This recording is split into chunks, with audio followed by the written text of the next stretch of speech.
ఇందిరమ్మ ఇళ్ల బిల్లులు చెల్లించాలంటూ యాదాద్రి జిల్లా ఆలేరులో తహసీల్దార్ ఆఫీస్ ముందు సిపిఎం నేతలు ధర్నా చేశారు. అలాగే ఇల్లు లేని పేదలకు డబుల్ బెడ్రూమ్ ఇళ్లు కట్టించాలని డిమాండ్ చేశారు. దళితులకు 3 ఎకరాల భూమిని కూడా ఇవ్వడం లేదని ఆరోపించారు సిపిఎం నేతలు. నిజామాబాద్ జిల్లా బోధన్లో ఎన్డీఎస్సీ ఫ్యాక్టరీ తెరిపించాలంటూ అఖిలపక్ష నేతలు ధర్నా చేశారు. బోధన్ బంద్ పాటించారు. టీఆర్ఎస్ సర్కార్ వచ్చాక 100 రోజుల్లోనే ఫ్యాక్టరీ ఓపెన్ చేయిస్తామన్న హామీని నిలబెట్టుకోవాలని డిమాండ్ చేశారు.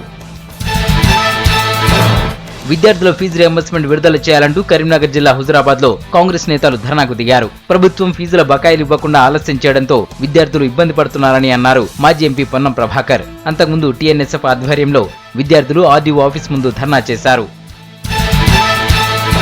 నిర్మల్ జిల్లా కేంద్రంతో పాటు భైంసాలో పోలీసులు కార్డన్ సెర్చ్ నిర్వహించారు. తెల్లవారుజామున 4 నుంచి నిర్వహించిన ఈ సెర్చ్ లో అనుమతి లేని 50 2-వీలర్స్, 5 ఆటోలు, మద్యం బాటిళ్లు, గంజాయి, గుట్కా ప్యాకెట్స్ స్వాధీనం చేసుకున్నారు. 31 మంది అనుమానితులను అదుపులోకి తీసుకున్నారు.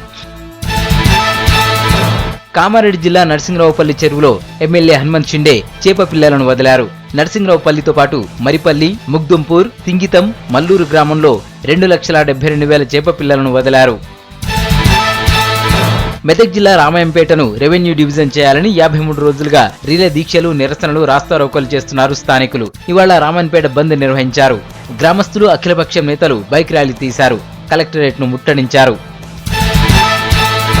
సంగారెడ్డి జిల్లా జిన్నారం మండలం ఐడిఏ బొల్లారంలో అనుమతి లేని తప్పంచా కలిగి ఉన్న 2 పోలీసులు అరెస్ట్ చేశారు.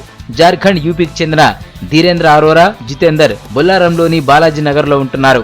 జల్సాలకు అలవాటు పడిన వీళ్లు యూపీ నుంచి 7,000కు తుపాకీ కొనుగోలు చేసి ఇక్కడ 30,000కు అమ్ముతున్నారు. ఆదిలాబాద్ శివార్లలో నివసిస్తున్న నిరుపేదలకు ఇండ్ల స్థలాలు ఇప్పించాలంటూ సిపిఐ ఆధ్వర్యంలో జిల్లా కలెక్టరేట్ ముందు ధర్నా జరిగింది. రోజువారీ కూలీతో బతుకుతున్న ప్రజలను ప్రభుత్వం ద్వారా ఆదుకుంటామని గతంలో రాష్ట్ర మంత్రి జోగురామన్న హామీ ఇచ్చారని అన్నారు. ఇప్పటి వరకు హామీ నెరవేర్చలేదన్నారు సిపిఐ నేతలు. ఆదిలాబాద్ లోని తెలంగాణ చౌరస్తాలో అమరవీరుల స్తూపం దగ్గర అమరవీరుల వారోత్సవాలను జరుపుకున్నారు సిపిఐఎంఎల్ న్యూ డెమోక్రసీ నేతలు. భూమి కోసం, పీడిత ప్రజల విముక్తి కోసం చాలా మంది అమరులయ్యారని, వారిని గుర్తు చేసుకుంటూ ఈ వారోత్సవాలు జరుపుతున్నట్టు చెప్పారు. ఆదిలాబాద్ లోని టీటీడీ కళ్యాణ మండపంలో కళాభారతి ఆధ్వర్యంలో ఏర్పాటు చేసిన ప్రదర్శనను మున్సిపల్ చైర్పర్సన్ మనీషా ప్రారంభించారు.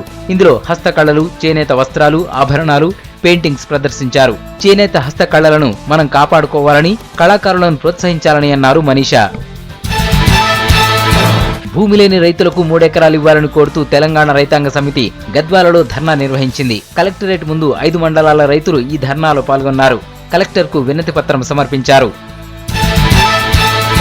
వరంగల్ నగరంలో మద్యం తాగి డ్రైవింగ్ చేస్తున్న 87 మందిని పోలీసులు అదుపులోకి తీసుకున్నారు.